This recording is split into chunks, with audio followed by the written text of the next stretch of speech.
మన ఎన్నికల మేనిఫెస్టో అదిరిపోయింది.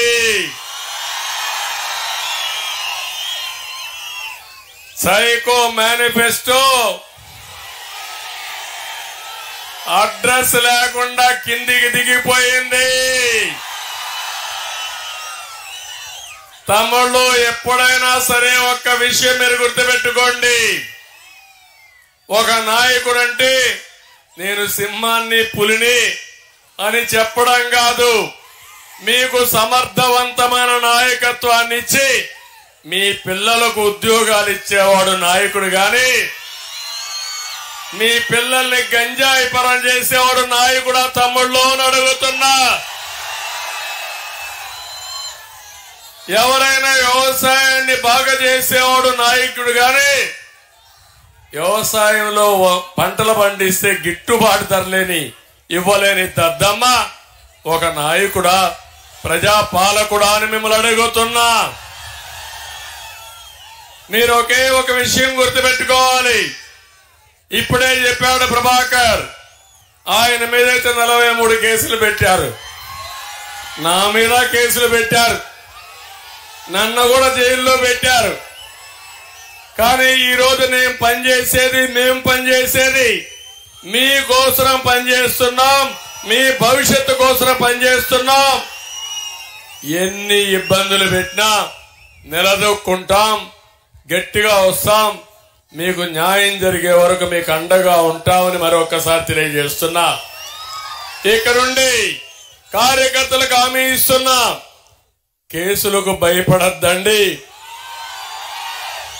తప్పుడు కేసులు పెట్టిన వాళ్ళందరికీ శిక్షలు పడతాయి, వదిలిపెట్టను. ఇప్పుడే హామీ ఇస్తున్నా, వడ్డీతో సహా మళ్లీ చెల్లించే బాధ్యత నాది. ఇంతవరకు నా మంచితనాన్నే చూశారు, నా కఠినత్వాన్ని కూడా చూడబోతున్నారు రాబోయే రోజుల్లో. ఇంకో పక్క నేను ఇక్కడికి వచ్చినప్పుడు ఒకే విషయం మీ అందరికీ విజ్ఞప్తి చేస్తున్నా. ఈ రోజు మనం ఒక ఎన్నికల మేనిఫెస్టో రిలీజ్ చేశాం. ఎన్నికల మేనిఫెస్టో అంటే 5 సంవత్సరాలు ఏమి చేయబోతున్నాం, ఈ ప్రజల ఆశల్ని నెరవేర్చేదే ఎన్నికల మేనిఫెస్టో. అట్లా కాకుండా నాకేం తెలియదు, నేను ఇంట్లో పడుకుంటా, మీ అందరికీ ఏదో ఉండే డబ్బులు ఇస్తా, బటన్ నొక్కాలంటే ముఖ్యమంత్రి కావాలా తమ్ముళ్ళు? ఏమమ్మా మీ ఇంట్లో మీ బామ్మ బటన్ నొక్కలేదా? ఏమమ్మా నువ్వు నొక్కలేవా తల్లి? ఈ అబ్బాయి కూడా వాడు కూడా నొక్కేస్తారు బటన్. ఇప్పుడు వాడు నొక్కడానికి సిద్ధంగా ఉన్నాడు.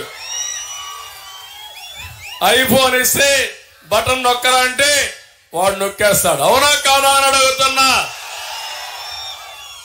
నాయకత్వ పట్టిమ ఉండాలి, నాయకుడికి దూరదృష్టి ఉండాలి, సమర్థవంతమైన పరిపాలన ఇవ్వాలి.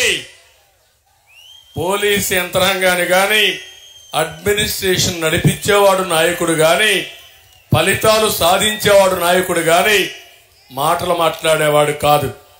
నిన్న ఈరోజు అంటున్నాడు నేనేదో చేయలేనంట, ఈ మగవాడు పెద్ద చేస్తాడంట, పెద్దగా పొడస్తాడంట. ఏం తమ్ముళ్ళు 5 ఏళ్లు పొడిచాడు కదా, బటన్ నొక్కాడు కదా, ఎత్తిపోయిందా లేదా ఈ రాష్ట్రం? ఏమన్నా మిగిలిందా అని మిమ్మల్ని అడుగుతున్నా నేను. అన్ని రేట్లు బాధుడే బాధుడు. మా తమ్ముళ్ళు మందుబాబులు ఉంటారు, ఒకప్పుడు 200 రూపాయలు క్వార్టర్ బాటిల్, ఇప్పుడు ఎంత తమ్ముళ్ళు? అప్పుడు 40 రూపాయలు అయితే ఇప్పుడు